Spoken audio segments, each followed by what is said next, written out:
Sobat muda, Keraton Kaibon terletak di Kampung Kroya, Kelurahan Kasunyatan, Kecamatan Kasemen, Serang, Banten.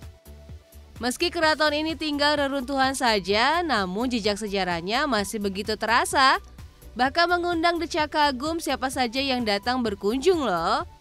Ya, Kaibon adalah keraton kedua setelah Surosowan berdiri.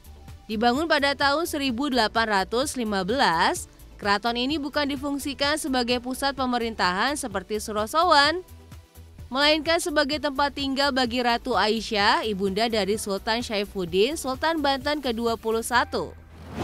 Kala itu Sultan Saifuddin masih berusia 5 tahun saat diangkat menjadi raja. Oleh karena itu, sang ibu menjadi sosok penting dalam mengatur kerajaan. Setelah dewasa, sang raja pun membangun keraton Kaibon khusus untuk ibunda. Keraton ini sebagai simbol penghormatan seorang anak dan kasih sayang seorang ibu. Sobat muda, nama Kaibon sendiri berasal dari kata keibuan yang melambangkan kelembutan dan cinta kasih. Nama ini juga menjadi manifestasi cinta seorang ibu terhadap kerajaan dan rakyatnya. Menghadap ke arah barat, begitu tiba di lokasi keraton, kita akan disambut oleh gerbang megah dengan 5 pintu. 5 pintu ini punya makna simbolis, yaitu melambangkan 5 waktu sholat dalam Islam. Memiliki gaya arsitektur yang unik dengan memadukan unsur Jawa dan Bali seperti candi bentar yang khas. Ya, terlihat struktur bangunan gapura yang terbelah menjadi 2 bagian membentuk sebuah pintu masuk tanpa atap penghubung di atasnya. Jadi tidak heran ya jika beberapa masyarakat menyebutnya sebagai gerbang bersayap.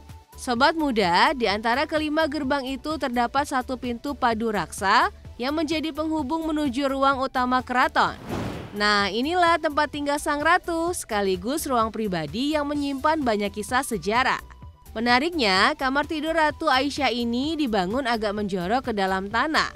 Dan yang lebih luar biasa lagi, bangunan ini sudah dilengkapi sistem pendingin alami dengan lubang-lubang kecil di lantainya.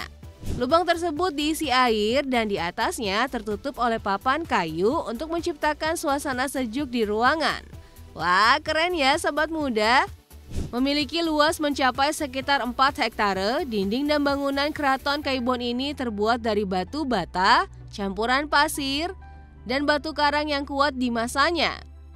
Sama seperti keraton Surosowan, bahan-bahan tersebut dipilih agar tidak mudah tergerus akibat udara laut. Meski sebagian besar bangunan sudah hancur, sisa pondasi dan beberapa pilar masih tampak utuh berdiri. Sementara di sisi kanan gerbang terdapat bangunan yang menyerupai masjid. Pilar-pilarnya masih utuh dan kokoh. Dan di dalamnya ada sebuah mimbar tempat khotib berdiri saat menyampaikan khutbah. Hal ini menunjukkan bahwa keraton Kaibon juga menjadi pusat kegiatan keagamaan. Sobat muda, mengulik sejarahnya, tak lama setelah masa kejayaannya, keraton Kaibon harus mengalami nasib tragis. Tahun 1832 datanglah Belanda yang saat itu dipimpin oleh Gubernur Jenderal VOC Herman Willem Daendels. Ia memaksa Sultan Saifuddin untuk mendukung pembangunan Jalan Raya Pos atau yang kita kenal sekarang dengan sebutan Jalan Raya Anyer Panarukan. Saat itu Sultan Saifuddin dengan tegas menolak permintaan Daendels untuk menyerahkan wilayah kesultanan sebagai jalur jalan raya. Bahkan seorang utusan Belanda bernama Dupu yang datang menyampaikan perintah dieksekusi oleh pihak kerajaan. Akibatnya kemarahan Belanda pun memuncak. Jenderal Daendels pun memerintahkan penghancuran total terhadap keraton Kaibon. Dan yang tersisa hanyalah puing, duka, serta jejak sejarah yang kini bisa kita saksikan.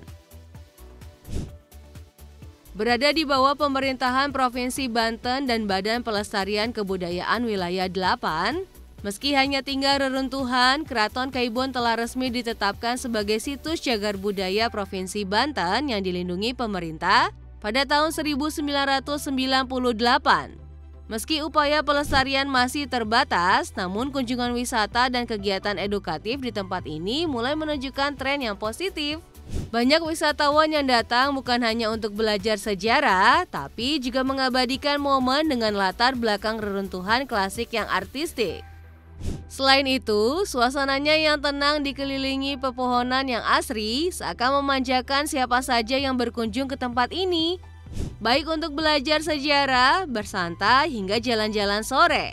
Bahkan, anak-anak di sekitar Keraton Kaibon sering memanfaatkan kawasan ini untuk bermain atau aktivitas luar ruangan lainnya. Nah, jika sobat muda tertarik, kalian bisa datang langsung mulai dari pagi hingga sore hari ya. Karena Keraton Kaibon buka setiap hari dan pengunjung tidak dikenakan tarif masuk alias gratis. Tetapi pengunjung tetap diimbau untuk menjaga kebersihan dan tidak melakukan vandalisme di area keraton ya. Berkunjung ke Banten tidak lengkap jika tak mampir ke Keraton Kaibon sebagai simbol kekuasaan keibuan yang penuh makna dan saksi kejayaan dari Kesultanan Banten.